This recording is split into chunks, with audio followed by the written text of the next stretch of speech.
அன்பிற்கினிய நண்பர்களுக்கு நாகராஜனின் வணக்கம்.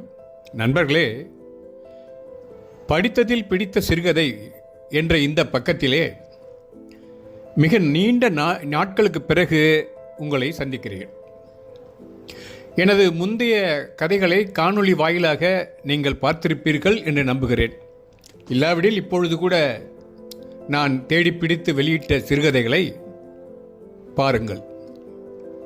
நான் படித்து தாக்கத்திற்கு ஆளான கதைகளின் மூலம் நான் பெற்ற உணர்வை உங்களிடம் பகிர்ந்து கொள்ளத்தான் இந்த முயற்சி. இன்று நான் படிக்கவிருக்கும் அப்பாவின் அப்பா என்ற சிறுகதை கூட மிக அருமையான சிறுகதை. இதை எழுதியவர் ஆத்மநாதன் என்பவர் சுவிட்சர்லாந்து நாட்டில் வசிக்கிறார். அவருடைய அந்த கதையின் கரு எனக்கு பிடித்து போனது. அவர் சுட்டுகின்ற சில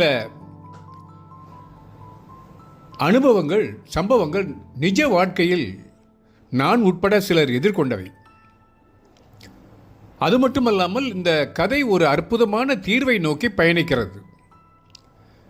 இந்த சிந்தனையாளருடைய ஓட்டத்தை நாம் புரிந்து கொண்டால் அது எவ்வளவு சமுதாயத்திற்கு ஒரு நல்ல பாடமாக இருக்கும் என்பதற்காகத்தான் இந்த கதையை நான் பகிர்கிறேன். எல்லோரும் கதை சொல்லி காலத்தை ஓட்டி அகன்று விடுவார்கள்.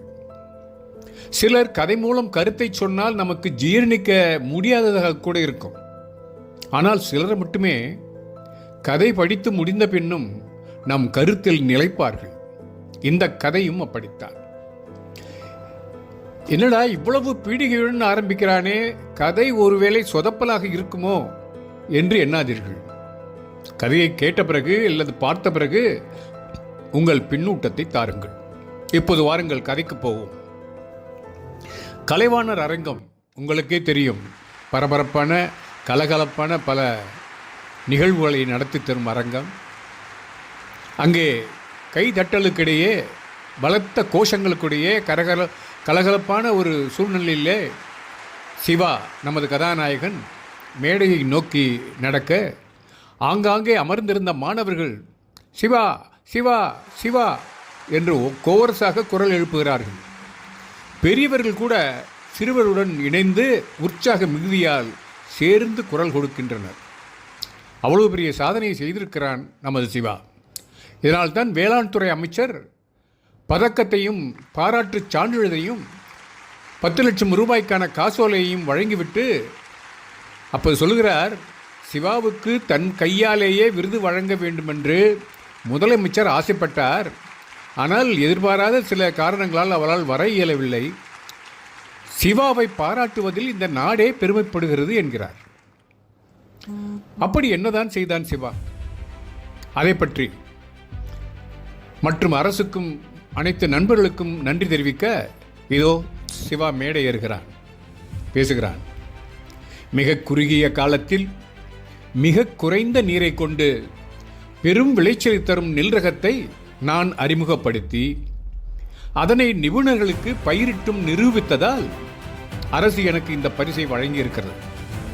பசிப்பிணியை மட்டும் போக்கிவிட்டால் பாரதம் மட்டுமல்ல, பரந்த இந்த உலகமே நிம்மதி பெற்றுவிடும்.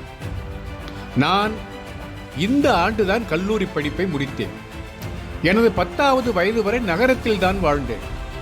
சின்ன வயதிலிருந்தே எனக்கு பயிர்கள் மீது காதல்.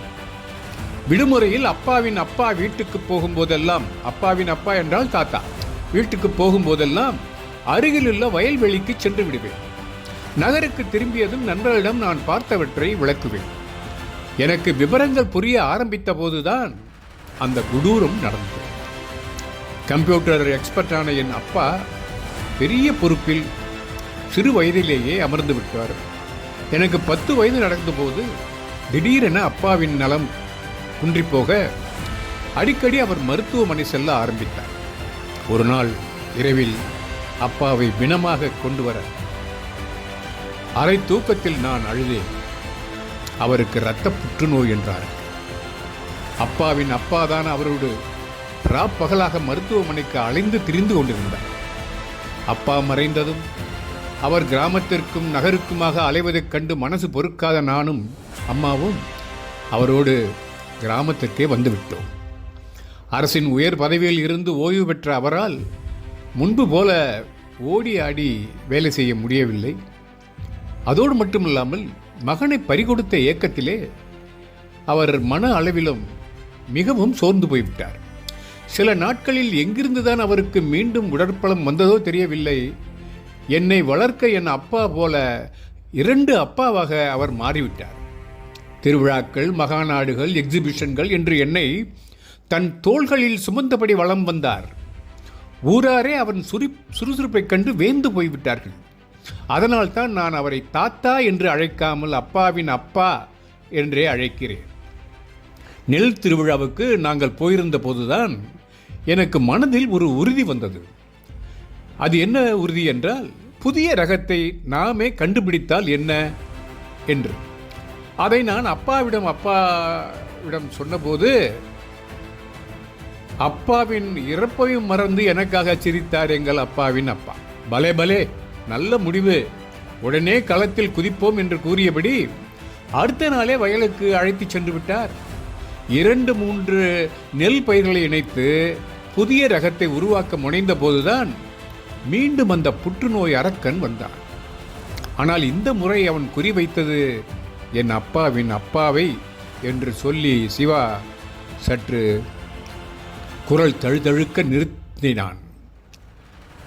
அப்போது கூட்டத்திலிருந்து, அவருக்கு என்ன ஆனது, இப்பொழுது எப்படி இருக்கிறாரா இல்லையா என்று கூட்டத்தினர் பெரும் குரல் எழுப்பவே சிவாவே திரும்பவும் பேசினான். பதட்டம் வேண்டாம் நண்பர்களே, இப்போது இதோ அவரே உங்களிடம் வருகிறார் என்று கூறியவுடன் கூட்டத்தின் நடுவிலிருந்து ஒரு வயதான உயர்ந்த உருவம் மெல்ல நிதானமாக மேடைக்கு வந்தது. அனைவருக்கும் வணக்கம். நான் தான் சிவாவின் அப்பாவின் அப்பா, அதாவது தாத்தா. 18 வயதில் என் மகன் இரத்த புற்றுநோய்க்கு ஆளானான். நானும் எவ்வளவோ போராடினேன் அவனை காப்பாற்ற. மருத்துவரிடம் மன்றாடினேன். என்ன செய்வது, விதி வலியதல்லவா. ஆனால் அதற்குள் அவன் நிறைய சாதித்து விட்டான். கடைசி நாள் முன்னிரவு இறப்பதற்கு சில மணி நேரம் முன்பு கூட என்னிடம் பேசிய மகன் சொன்னான், அப்பா கவலைப்படாதீங்க, நான் பிழைக்க மாட்டேன், ஆனால் என்னோட வயசையும் கடவுள் உனக்கு கொடுப்பார், உங்களுக்கு 90 வயது அல்லது 100 வரை நீங்கள் வாழ்வீங்க என்று சொல்லிக் கொண்டிருந்த போதே அவன் மயங்கி விட்டான். அப்புறம் அவன் கண் விழிக்கவே இல்லை என்று கூறி அவர் மீண்டும் தொடர்ந்தார். என்னை கேன்சர் அதாவது புற்றுநோய் தாக்கிய போது 75 வயது ஆகிவிட்டது. அவன் சொல்லியது அசரீரியாக எனக்குள்ளே ஒலித்து கொண்டே இருக்க நான் துணிச்சலுடன் சிகிச்சை எடுத்துக்கொண்டேன். அதுவே என்னை காப்பாற்றியது. மீண்டு வந்தேன். இதோ இன்று என் சிவாவின் விழாவையும் பார்த்துவிட்டேன். இனி என்னதான் வேண்டும் எனக்கு என்று அவர் நெகிழ்ந்து கூற கூட்டம் அப்படியே பரிதாபத்தில் உச்சி கொட்டியபடி அமைதியாக இருந்தது. இதன் பின்னர் சிவா தொடர்ந்தான். எது எனக்கு நடந்ததோ அதே இப்பொழுது இன்று இந்த வயநாட்டில் மலைச்சரிவில் பலியான சிறுவர்களுக்கு, அவருடைய தந்தையை இழந்த சிறுவர்களுக்கு நடந்துள்ளது. எனக்கு நடந்தது போல ஒரு அப்பாவின் அப்பா இவர்களுக்கு இருக்கிறார்களா என்று தெரியவில்லை. அதனால் என்னால் முடிந்த ஒரு சின்ன உதவி, இந்த 10 லட்சம் ரூபாய் பணத்தை அவர்களுக்கு வழங்குகிறேன், நீங்களும் உங்களால் முடிந்ததை செய்யுங்கள் என்று பேசிவிட்டு கீழே இறங்கினார். தொடர்ந்து மீண்டும் அரங்கமே அதிர கைதட்டல் தொடர்ந்தது. என்ன நண்பர்களே, இந்த கதை பிடித்திருக்கிறதா? பிடித்திருந்தாலும் சரி, பிடிக்காதிருந்தாலும் சரி, உங்களுடைய பின்னூட்டத்தை எனக்கு வழங்குங்கள். மீண்டும் விரைவில் இன்னொரு கதையுடன் உங்களை சந்திக்கிறேன்.